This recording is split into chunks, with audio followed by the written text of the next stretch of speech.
What does it do, YouTube? Welcome back to another episode of Scotty Says. I am your host, and welcome to episode 111. 111, Tre Uno, my folks. And I hope you had a happy Thanksgiving holiday weekend. I hope your tum-tum got filled with yum-yums aplenty. And there was plenty of football yum-yums on the menu over the weekend. Tasty morsels. And it was fairly expected outcomes from where I sit.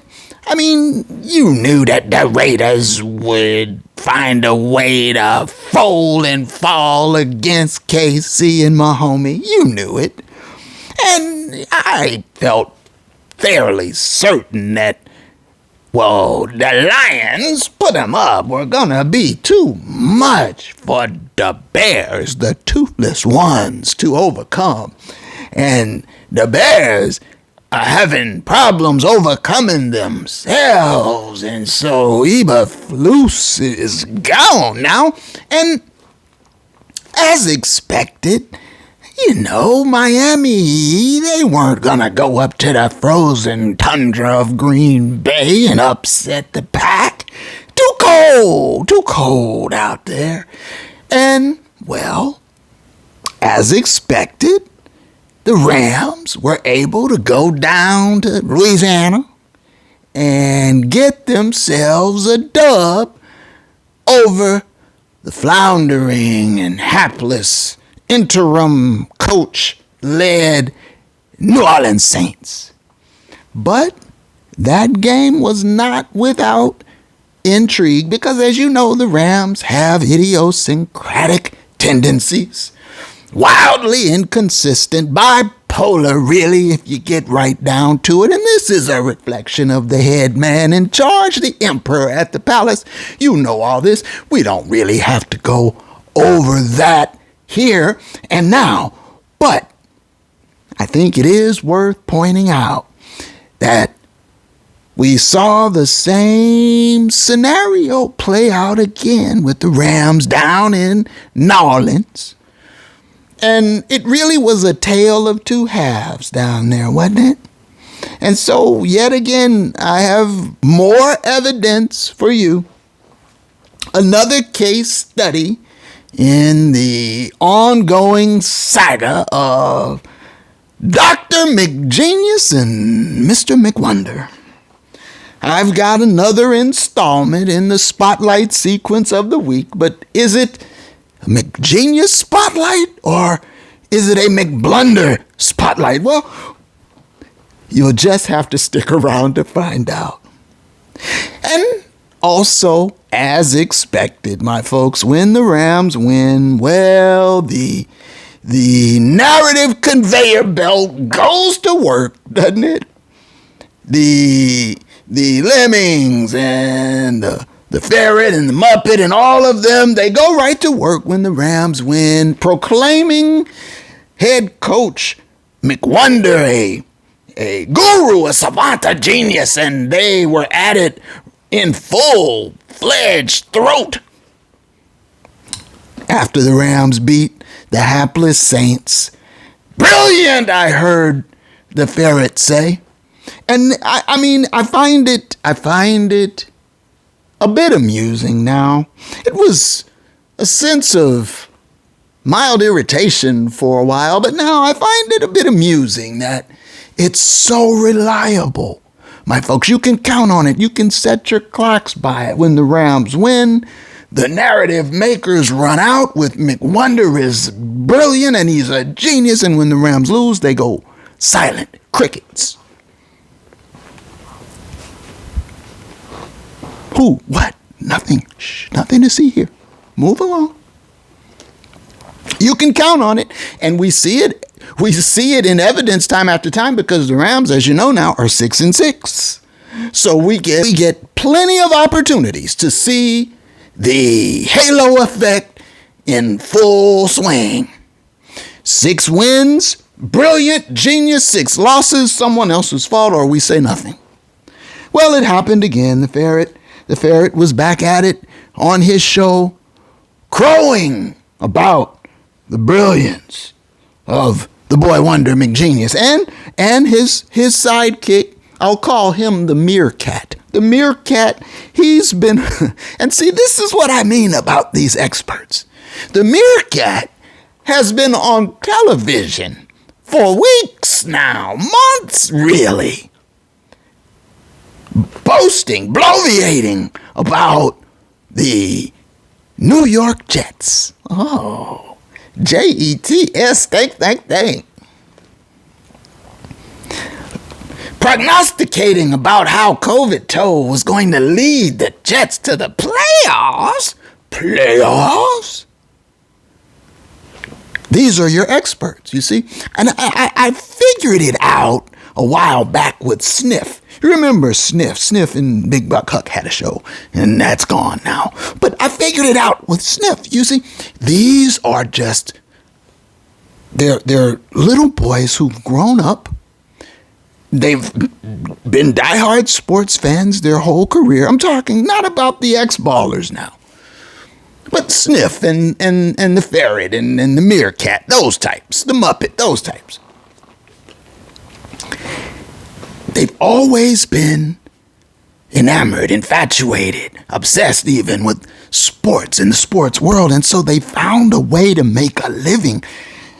In the case of Sniff and some of these guys, a very lucrative, handsome living, just opining about their boyhood fascination, about their favorite player and favorite franchise. And so you see all of the experts, you see, they're fans at heart.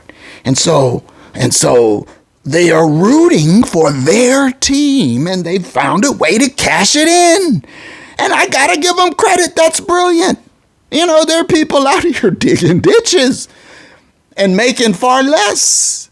So, you know, I can't knock their hustle, but it is a hustle.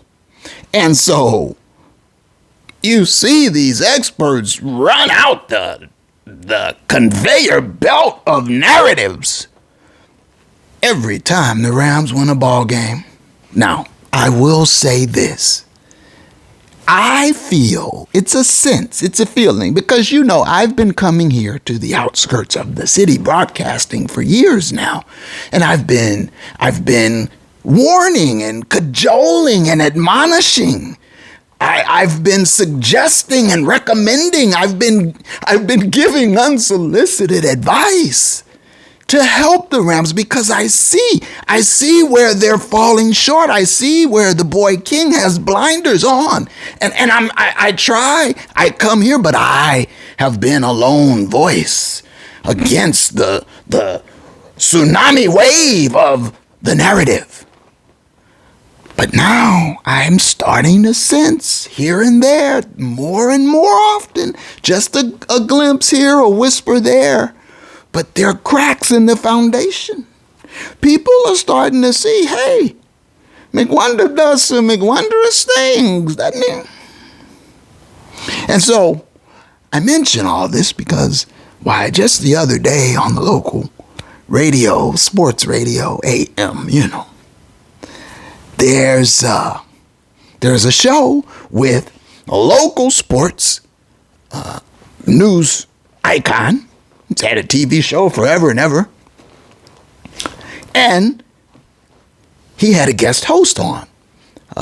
This particular day was Eric Dickerson, the great Hall of Fame, record-breaking Rams running back, who eventually went to Indy. But we all remember Eric Dickerson. And Eric Dickerson, well, he was on as a guest with the host of the show. And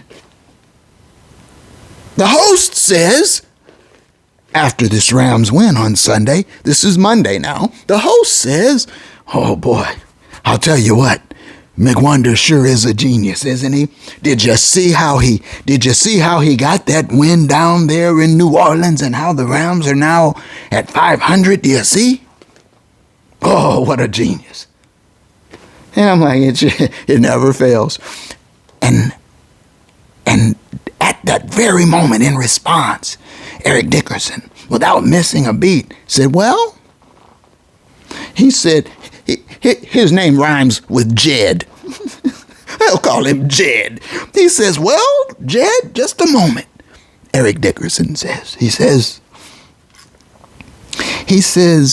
McWonder is a good coach, not a great one. He's still young. He's got growing yet to do. Sound familiar, my folks? He said, most likely, he'll get there. He'll reach great status one day, but he's not there yet. He went on, Eric Dickerson went on to say, he's past happy. He seems to panic in situations. He gets down by one score, the game gets tied, he panics and he goes past happy. Does it sound familiar, my folks? I've been coming here to the outskirts for years telling you this very thing, and Eric Dickerson on the radio said it. He corrected Jed. He said, no, Jed, let me correct you about McWonder.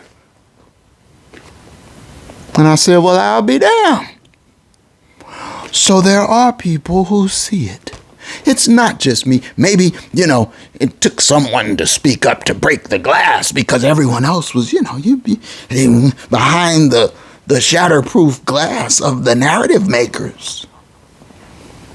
I will not kowtow to the cult of McWonder. You know this by now. That's why you can come here, because I will give you the real. And so, my folks, I come to you today because, well, the Rams, as mentioned, have reached 500. 500. And I have to say that just as a juxtaposition, as a contrast, Coach Mike Tomlin, head coach of the Pittsburgh Steelers, got the win. After 12 games, the Steelers are 9-3. After 12 games, the Rams are 6-6. But the day after the Steelers got their win to move to 9-3 over Cincinnati and Jughead, the narrative, the lemmings, they all were talking about, has someone failed Jughead Joe? Has someone failed the quarterback of the Cincinnati Bengals? That's the narrative. No one, remember now, a week before when the Steelers got beat by Cleveland, who looked pretty inspired with Jameis. Jameis tried to eat a W, but he couldn't do it. He had to end up eating that L. But when Cleveland got the Steelers, the narrative the next day was, is Tomlin to blame for Steelers' loss as they sit at 8-3? But when they win and move to 9-3, and Russ looks great, and he puts up over 400 passing yards, and they put up 44 points, because that's the other thing, all the Steelers can't score. They're just defensive, and they plod along. Well, the Steelers put up 44 on Cincinnati in a shootout. No one said a word about the brilliance of Mike Tomlin. No, it was, has someone failed Burrow? That's the question that the narrative makers had to ask the whole day after that game. The reverse halo effect, you see. Let's just now, without further ado, let's just get right to it. Game analysis. And let me tell you right off the jump, my folks, I've given the coach of the Rams, McWonder, the recipe, the formula. I've given him the 25-30 principle. And I've told him, I've promised him, I've guaranteed him, if you apply it, you will win. I kept telling him that. And you know what's so strange? Every time he does it, he wins. And then he doesn't, and he loses. And you would think a genius, a guru, a savant, would put two and two together. Well, let me see now. 25-30 principle, I win. Deviate, Motown backslide, I lose. Wonder what I should do now. I say that to say, I've been telling you for years that the 25-30 principle is golden, and it is golden still, yet again. And so we'll get to the numbers, but let's just go ahead and start right out with game analysis. And so to begin with, inactive on the game for the Rams of note, offensive side of the ball, Warren McClendon Jr. was inactive. And so that offensive line now from left to right, Alaric Jackson at left tackle, Steve Avila at left guard, Bo Limmer, the rookie, that's his spot now. They're not going to tamper with him the rest of the way, I'm pretty sure now. McWonder's got that down. And so, and of course, right guard, Kevin Dotson, that's his spot. And Rob Havenstein, the staple, was back at right tackle. And so you had that continuity on the offensive line. You know that Matty from the D, the Doc, is your quarterback, and Kyron Williams, K. Will, is your tailback. At tight end, though, it was Cousin Allen. Cousin Allen, I noticed, started at tight end. And so I don't know what's going on with the friendly ghost, Colby. Colby the ghost, he's there and then he's gone. He disappeared. So it was Cousin Allen, but then you had your wide receiver Stu, your wide receiver Brew, the Puka Soup, the DeMarcus Robinson, Puka Nakua, and Super Cooper Cup. And so that is your starting lineup in 11 personnel. Now, the Rams deferred the kick, and the Saints do go marching. They put up a field goal to start off the game right away, 3-0, Nolans, and the Rams get the ball. Now, here, I just want to quickly illustrate the idiosyncrasies that I referred to. First drive of the ball game for the Rams. To start the Rams' first possession, it appears that Coach McWonder is either oblivious to or defiant of my unsolicited advice from previous episodes, and so he comes right out, 3 passes, 3 and out. Damn, McWonder.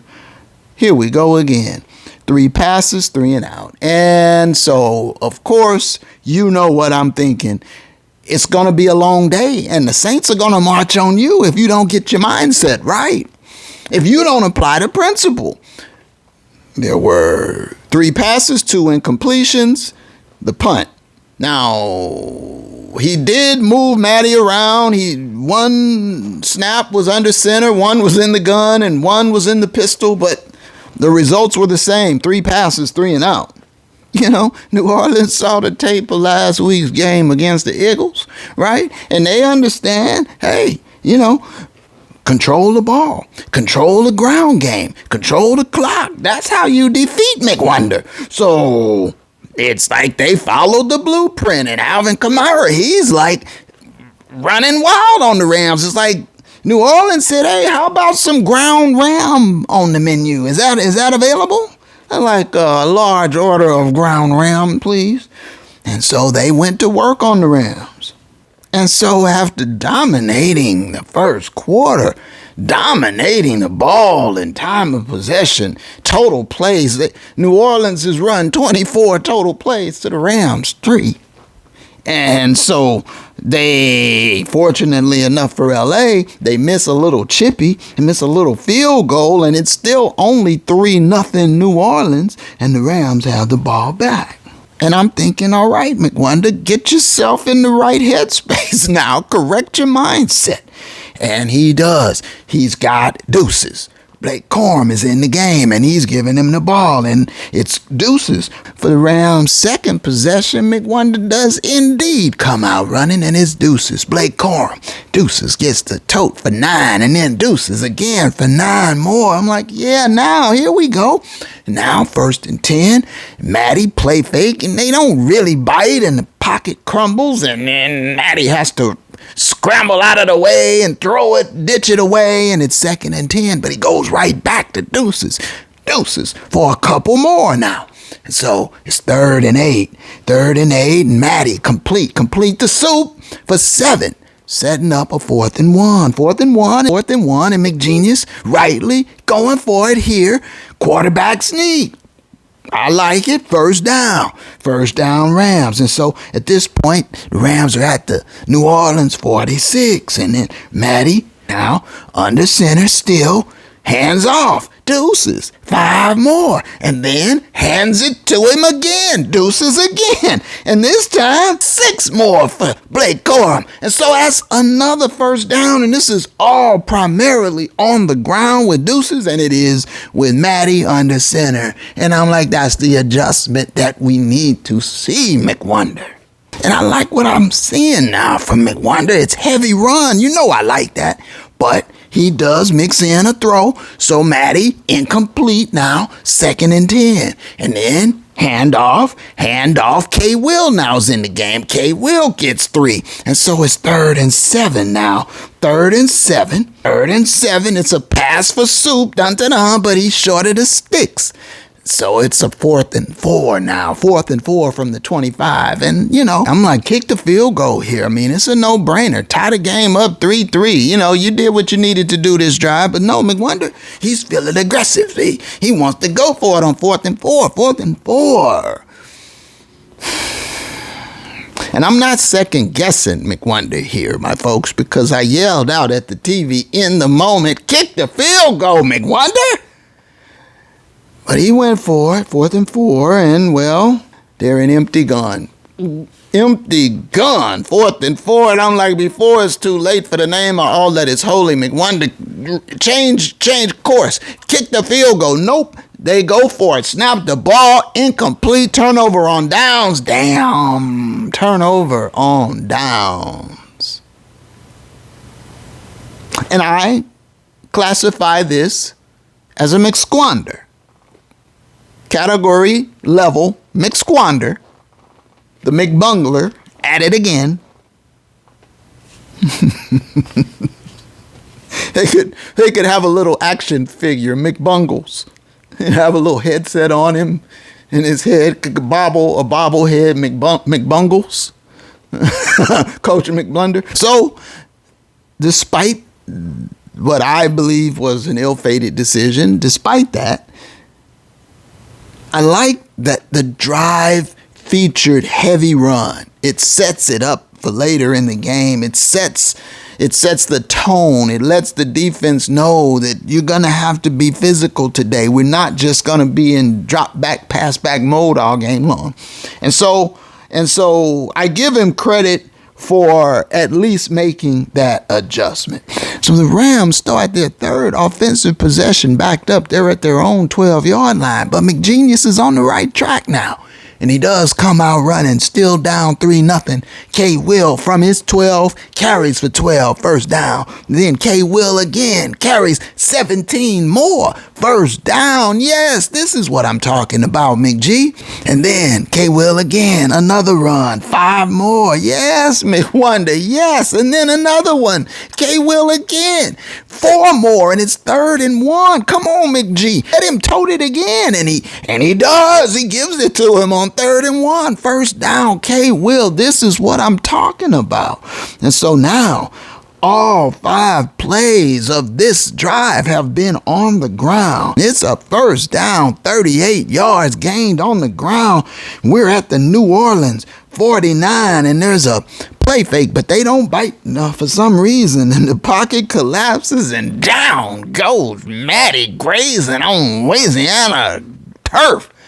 And I thought, wow, you do need balance. And so I couldn't help but notice that you're moving the ball almost effortlessly. Remember the Baltimore example I like to give you.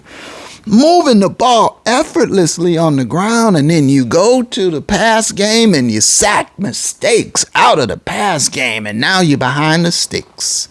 And the drive is short-circuited now. Second and long, and now you're behind the sticks. It's 2nd and 18 or 19, and you get 8 and 9 on a little dump off to K. Will, and now it's 3rd and 9, and it's incomplete, and you're punting. Just like that, all that promise from that drive short-circuited with the sack. The one pass play up until you got behind the sticks. And then the drive fizzles and falls apart. And so now, with just seconds left before halftime, New Orleans manages to get in the field goal range, and they put one through, and it's 6-0 New Orleans at the half. And, they are quick to point out on the broadcast that this is the first time in the regular season that Sean McGenius has been shut out in the first half of a ball game. It only happened one time ever to the boy wonder, and that was in that wretched, putrid Super Bowl, 13-3 stinker to the Patsies. But other than that, the Rams under McWonder had never been shut out in the first half, but they are today against New Orleans. But despite being shut out, I felt like there were signs of hope. So I'm hopeful that despite being shut out in the first half, that there may be reasons for optimism based on the fact that Coach McGee appears to be willing to run the ball today. You know what I've told him. If he follows the principle, he'll follow it to victory every time. And so I'm hopeful that he will continue this trend of using his running backs, K. Will and Deuces, in the second half. And so the Rams do get the ball to start the third quarter. And in fact, McWonder does continue on the ground. K. Will, first down running, picks up 4. And then on second down, running again for another one. And so it's 3rd and 5. From the gun, Doc hits Puka. 18 yards and a first down. And so the drive continues to roll now.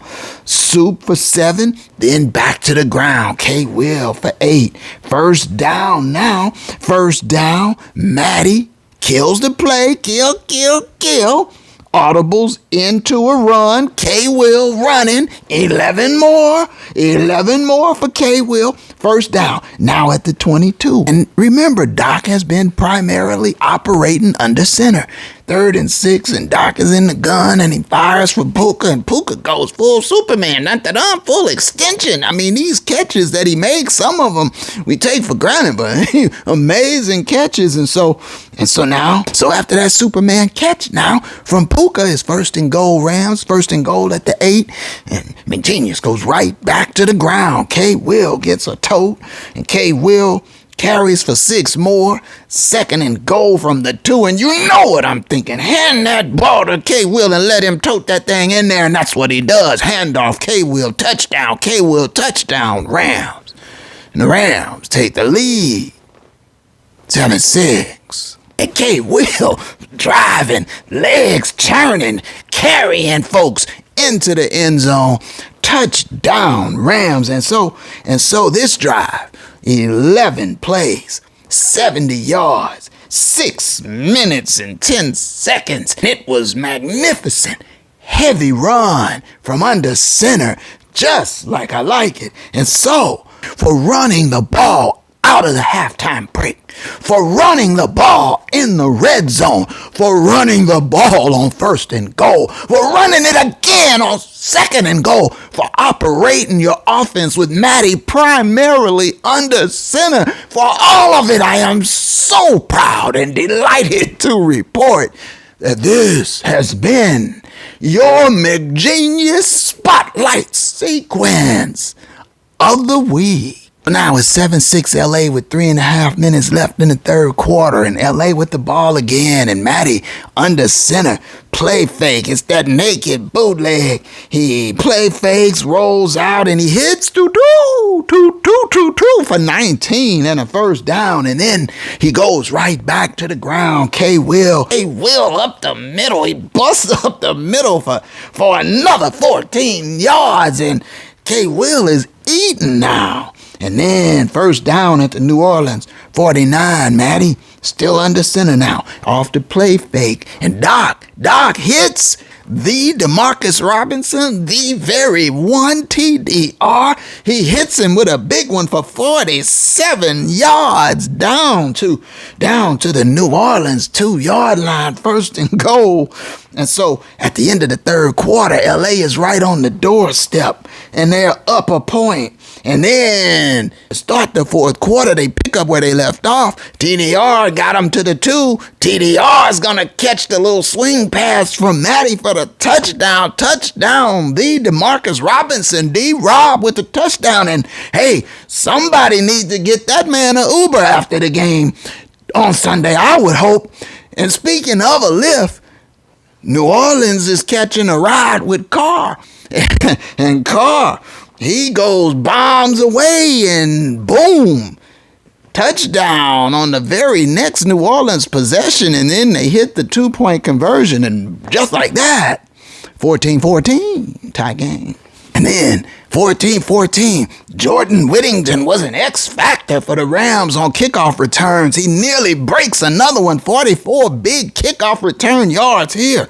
And that sets the Rams up and they start to drive. And then Puka gets the call for pass interference on the defense, and that sets the Rams up at the 7, 1st and goal at the 7. And then since, again, it was Puka that got him down there, it was Puka that cashed it in. Matty with the quick swing pass to Puka, touchdown Rams, touchdown LA. And so now the Rams are up 21-14. And that is the final score of the ball game, 21-14 LA. But there's that split personality football disorder again. There are those idiosyncrasies again. I mean, the first half, the 3 words I would use to describe the Rams' offensive performance in the first half would be stink, stank, stunk. But in the second half, they look like world beaters, right? Although, at the very end of the game, now New Orleans still had a chance, down a touchdown, 21-14, and they're driving. But V8, he popped the clutch with his strip car. You see what I did there? Strip, ball out, game over. On 4th down, game over. Rams hold on for the victory. And so, game balls are in order. Game ball, Kyren Williams, K-Will, 15 carries, 104 yards, and a touchdown, plus he also caught a pass for 9 yards, so that's a total of 113 total scrimmage yards for Kyren Williams. Game ball, sir. Game ball. Christian Roseboom. Rose go boom on the defense. Let's give a game ball on the defensive side every now and again. And Roseboom, 7 solo tackles and then 5 more assisted tackles. And he was flying all around, making an impact on the D. And then my final game ball to the previously mentioned Jordan Whittington on special teams. It's not very often that the special teams get a game ball for the Rams, but he deserves it. Jordan Whittington, the rookie, 3 kickoff returns for a total of 100 yards, triple digits for Jordan Whittington. Big yards, big play, yak on special teams. I love to see that. And so, let's get to it.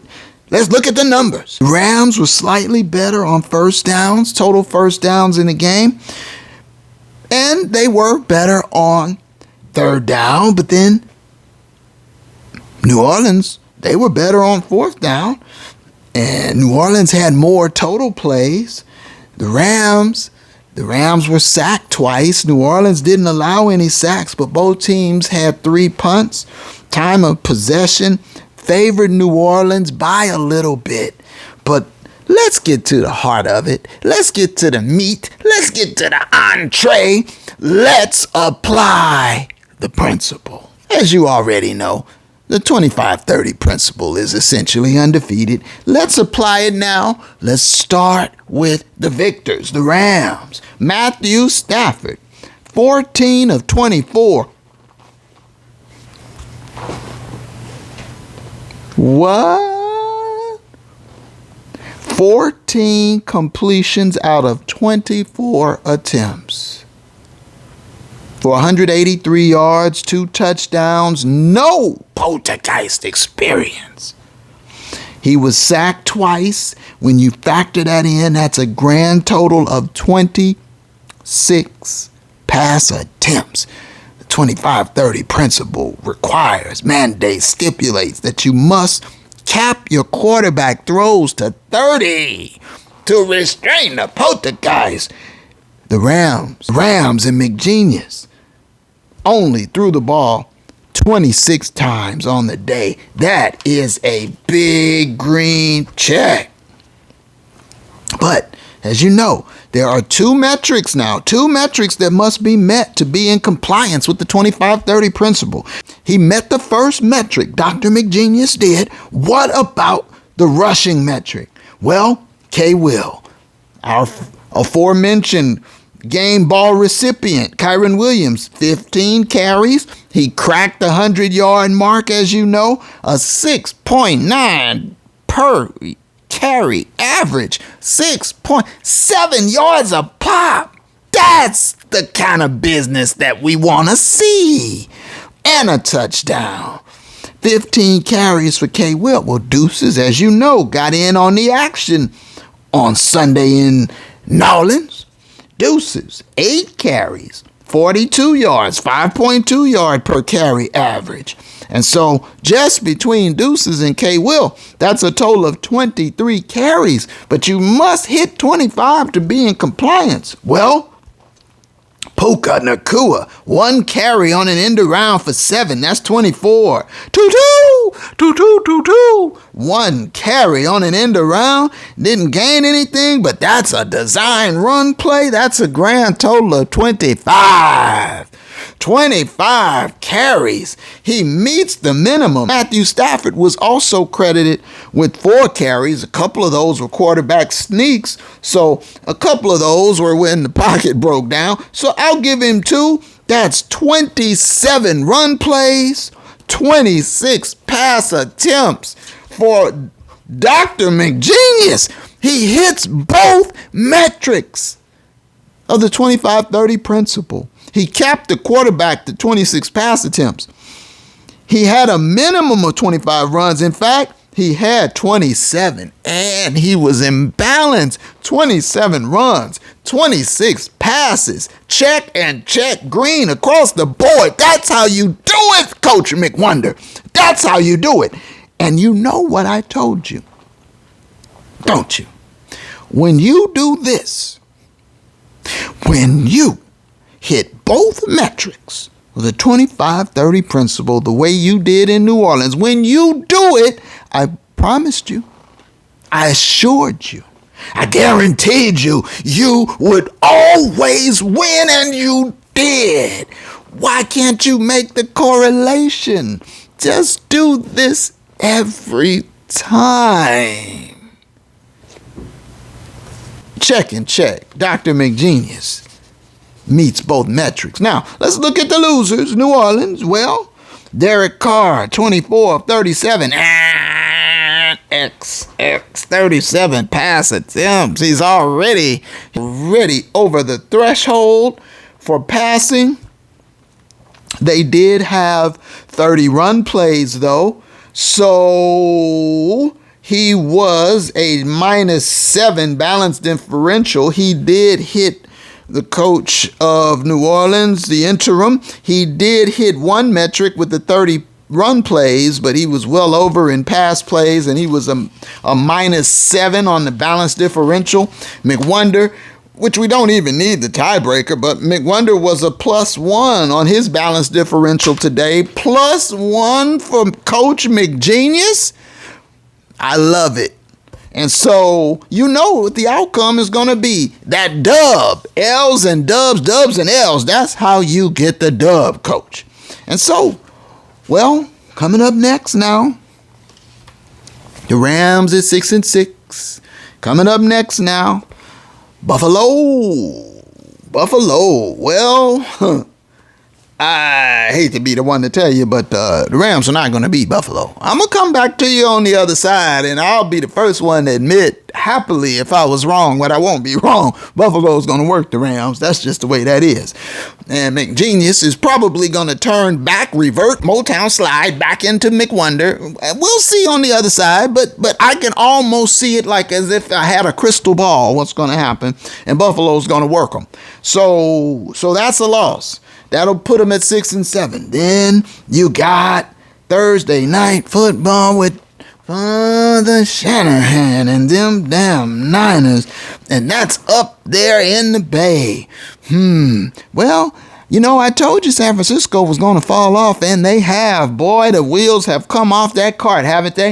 And CMC, he's done. And, they've got major problems. And so the Rams, they should be able to go up on the road and get the L and hobbled, beat up Niners.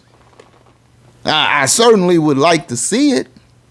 And so I'm going to hope that's a dub. We'll see. You know, McWonder gets all goofy when he plays his dada.